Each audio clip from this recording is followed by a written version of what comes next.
आणि या संपूर्ण बजेटचं विश्लेषण करण्यासाठी आपल्यासोबत तज्ज्ञ सुद्धा आहेत। सर तुमच्यापासून सुरू करूया। सर तुमची पहिली प्रतिक्रिया सर्वांचीच। अपेक्षा होती की फारसे काही मोठे बदल होणार नाही कारण हा इंटेरिम अर्थसंकल्प होता। मात्र करदात्यांना थोडाफार दिलासा मिळेल अशी एक कुठेतरी पुसटची अपेक्षा होती, पण ती दुर्दैवाने पूर्ण झाली नाही। पण एक चांगली गोष्ट त्याच्यातनं जी आली ती अशी की ज्या जुन्या डिमांड्स आज वेबसाईटवर दिसत आहेत आणि त्यामुळे लोकांचे परतावे म्हणजे रिफंड हे अडवले जात आहेत, ते मिळत नाहीत त्यांना, त्याच्याबाबत महत्त्वाची घोषणा अशी केली की ती जुने जे परतावे आहेत, जे जुने डिमांड्स आहेत 25,000 रुपयापर्यंतच्या, त्या विड्रॉ केल्या जातील, म्हणजे त्या बाजूला काढल्या जातील आणि परतावे आपल्याला आता मिळू शकतील। 2010 ते 2014 या काळातल्या ज्या डिमांड्स आहेत त्या 10,000 पर्यंतच्या डिमांड्स विड्रॉ केल्या जातील।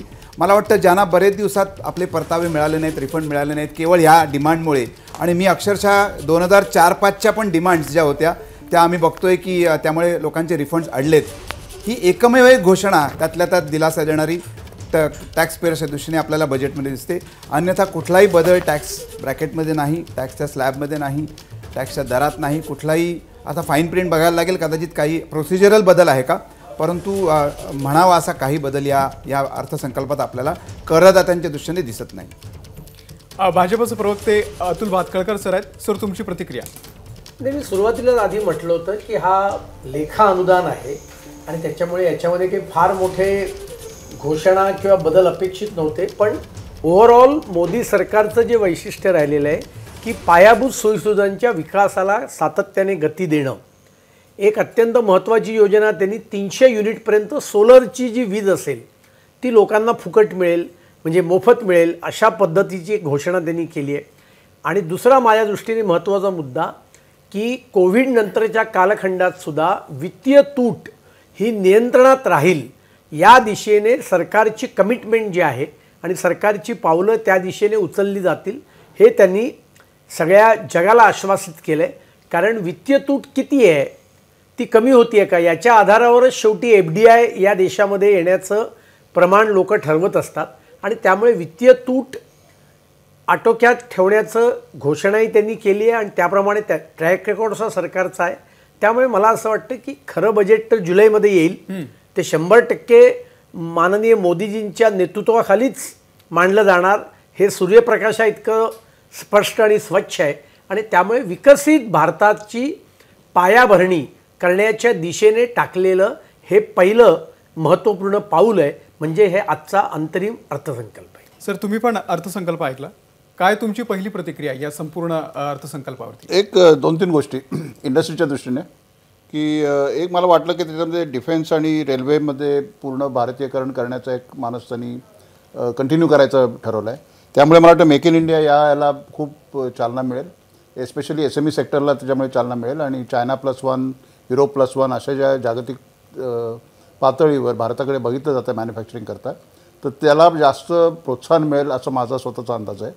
दुसरं, काही योजना ज्या स्टार्टअप्स करतात आणि 24 साली एक्सपायर होत आहेत त्या त्यांनी 25 सालापर्यंत एक्सटेंड केले आहेत। आणि तिसरी गोष्ट मला वाटतं, एक जसं भातखळकर सर म्हणाले की 5.1पर्यंत डेफिसिट येईल आणि त्याच्यामुळे फिस्कल डेफिसिट, आणि तो पुढे 5च्या खालती आणण्यात येईल, हा जो डिसिप्लिन कायम ठेवण्याचा त्यांनी एक निर्धार व्यक्त केला आहे।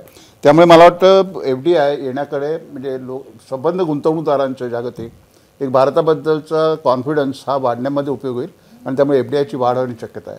आणि तिसरी गोष्ट म्हणजे माझ्या मते जो चेंज झाले नाहीत हे जास्त कॉन्फिडन्स दाखवतं गव्हर्नमेंटचा की आयदर जी चालली अर्थव्यवस्था ती व्यवस्थित चालली आहे आणि निवडणुकीकरता म्हणून त्यांनी काही वेगळ्या रेवडीज त्याच्यामध्ये दिलेल्या नाहीत, हे मला वाटतं जास्त आनंददायक गोष्ट आहे। निर्मला सीतारामन यांचा आतापर्यंतचा इतिहासही कोणतीही मोठी घोषणा अपेक्षेप्रमाणे त्यांनी यावेळी सुद्धा केलेली नाही आहे, त्याबद्दल घोषणा करण्यात माझ्या मते हे एक तर लेखा अनुदान होतं, त्यामुळे आता घोषणा करणं हे संयुक्तिक नव्हतं। 2019 साली त्यांनी अशा टॅक्समध्ये स्पेशली केल्या होत्या घोषणा, पण त्या निवडणुकीकडे डोळा ठेवून केल्या होत्या की त्यावेळेचा कॉन्फिडन्स आणि यावेळेचा कॉन्फिडन्समध्ये मला वाटतं बराच फरक आहे। आणि गेल्या 5 वर्षात जो प्रगतीचा आलेख आहे आपला तो कंटिन्यू ठेवण्यासाठी काही बदल न करणं हेच जास्त महत्त्वाचं आहे, कारण त्यामुळे एक आर्थिक याला स्टॅबिलिटी येते आणि त्याचा इन्व्हेस्टर्सचा कॉन्फिडन्स त्याच्यामुळे खूप वाढतो। पायाभूत सुविधांसंदर्भातली जी तरतूद झालेली आहे सर, तर त्या संदर्भात काय बदल होऊ शकतात पुढच्या काळामध्ये? नाही, हा एक रोडमॅप दिलेला आहे की पायाभूत सुविधांसाठी जी मोठी इन्फ्रास्ट्रक्चर स्पेंडिंग जे होत आहे त्या दृष्टीने पुढे येणाऱ्या काळात त्याचा फायदा हा सर्वांनाच होतोय. आपण बघतोय की गेल्या कित्येक वर्षात, एस्पेशली 3-4 वर्षात ज्या मोठ्या योजना सरकारने घेतलेल्या होत्या त्या पूर्ण झाल्या आहेत. अगदी रोड रस्ते सुधारत आहेत, टेलिकम्युनिकेशन सुधारत आहे, सगळ्या बाबतीत आपली ही प्रगती आपण बघतोय. त्याचा फायदा आपल्याला दिसतोय प्रत्यक्षात. दुसरी गोष्ट म्हणजे मी जर करांच्या दृष्टीने विचार केला तर करदात्यांची संख्या वाढलेली आहे. जवळपास 7-7.5 कोटीच्या वर करदाते हे आत्ता यावर्षी टॅक्स रिटर्न फाईल करून गेले. ते 2013-14 मध्ये केवळ 3.5 कोटी होते. कराचं कलेक्शन वाढलेलं आहे. आणि आता हा जो विषय मांडतोयस की कुठल्याही मोठ्या घोषणा नाहीत, याचं एक दुसरंही कारण असं की गेल्या वर्षीचा आपण अर्थसंकल्प बघितला 2023चा, तर नवीन कर प्रणालीला इतकं आकर्षक केलेलं होतं. 7 लाखापर्यंतचं उत्पन्न जर असेल तुम्हाला कुठलाही कर लागणार नाही. तसं स्टँडर्ड डिडक्शन त्या कर उत्पन्न गटाला दिलेलं होतं. असे महत्त्वाचे बदल हे गेल्या वर्षीच दिले गेल्यामुळे कदाचित या अंतरिम अर्थसंकल्पात देण्यासारखं फारसं काही नसेल. आणि आत्ताच दीपक घैसार सर म्हणाल्याप्रमाणे कदाचित जुलैमध्ये येणारा जो बजेट आहे तिथे कदाचित करदात्यांना काही दिलासा मिळू शकेल. पण हा मोठा दिलासा गेल्या वर्षी दिल्यामुळे यावर्षी कुठलाही बदल अर्थमंत्र्यांनी केलेला नाही. सर, मोठ्या प्रमाणावरती पायाभूत सुविधा बदलत आहेत. रेल्वे असेल, हवाई वाहतूक असेल किंवा इतर रोड असतील. यामुळे आता येत्या काळामध्ये कसे बदल घडतील आगामी अर्थव्यवस्थेवरती? मला वाटतं सर, तुम्हीच मला वाटतं की जेव्हा पायाभूत सुधारणा करण्याकरता सरकार खर्च करतं तेव्हा निश्चितच त्यामुळे सुधारणा तर होतेच, एम्प्लॉयमेंट जनरेशन होते, त्याचे पैसे हे लोकांपर्यंत पोचतात आणि पुन्हा त्यातनं डिमांड मागणी तयार होते. कुठल्याही एखाद्या ग्रोईंग अर्थव्यवस्थेला जेव्हा पायाभूत सुविधांसाठी जेव्हा पैसे खर्च केले जातात मोठ्या प्रमाणावर, आणि एस्पेशली कोविडनंतर जेव्हा प्रायव्हेट पार्टिसिपेशन कमी होतं, अशावेळी पायाभूत सुविधांसाठी हा जो मोठा खर्च सरकारने केला, 10 लाख कोटी गेल्या वर्षी जे सरकारने वेगळे काढले होते, त्याचा परिणाम म्हणून आपण ह्या ग्रोथ हा बघत आहोत. आज अर्थव्यवस्था 7-7.5% जर वाढत असेल तर त्याच्या कारणांमध्ये हेही एक मुख्य कारण असतं की सरकारने केलेला खर्च, त्यामुळे प्रायव्हेट पार्टिसिपेशन वाढायला मदत होईल, एम्प्लॉयमेंट जनरेशन होईल. या सगळ्याचा एकत्रित परिणाम म्हणून ही आर्थिक सुधारणा आपल्याकडे होते. निश्चितच त्याचा येणाऱ्या काळात आपल्या भारताला नक्कीच फायदा होईल. आपली अर्थव्यवस्था गतिमान झालेली आहे.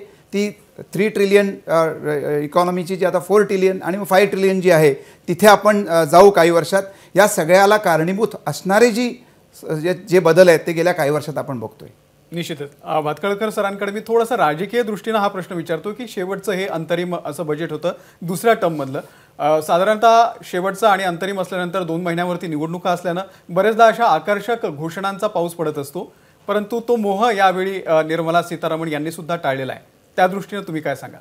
नाही, जसं दीपक घैसासांनी सांगितलं की यातून सरकारचा कॉन्फिडन्स दिसतो क्रमांकी. त्याच वेळेला मोदीजींच्या कार्यपद्धतीचं वैशिष्ट्य आपण जर का 10 वर्षातलं पाहिलं तर त्यांनी नेहमीच वित्तीय शिस्तीला अतोनात महत्त्व दिलं. कारण जर का देशाची अर्थव्यवस्था गतिमान करायची असेल तर राज्यकर्त्यांनी वित्तीय शिस्त पाळली पाहिजे.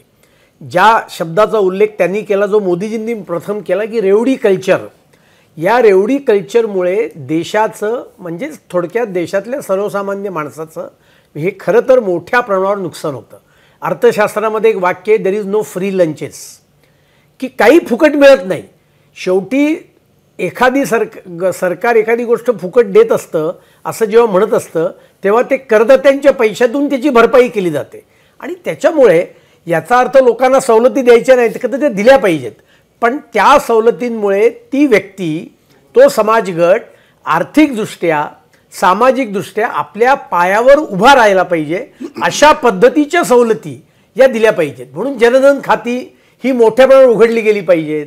डिजिटल इन्फ्रास्ट्रक्चरची निर्मिती केली गेली. आज ONDC प्लॅटफॉर्मची निर्मिती, open network for domestic consumption, तसं नेटवर्क उभं केलं जातं आहे. आणि डिजिटल कॉमर्स त्यामुळे अशा पद्धतीची पावलं उचलल्यामुळे सर्वसामान्य माणसाची आर्थिक ताकद वाढते आणि मग तो नॅचरली अर्थव्यवस्थेमध्ये आपलं कॉन्ट्रीब्युशन करतो. शेवटी टॅक्सपेअरना सवलती तेव्हाच देऊ शकू जेव्हा ते टॅक्स भरण्याच्या स्थितीमध्ये येतील तेव्हा, आणि टॅक्सपेअरची संख्या वाढेल तेव्हा. टॅक्सपेअरची संख्या कधी वाढेल? जेव्हा पायाभूत सोयीसुविधांवरचा खर्च सरकार वाढवेल तेव्हा.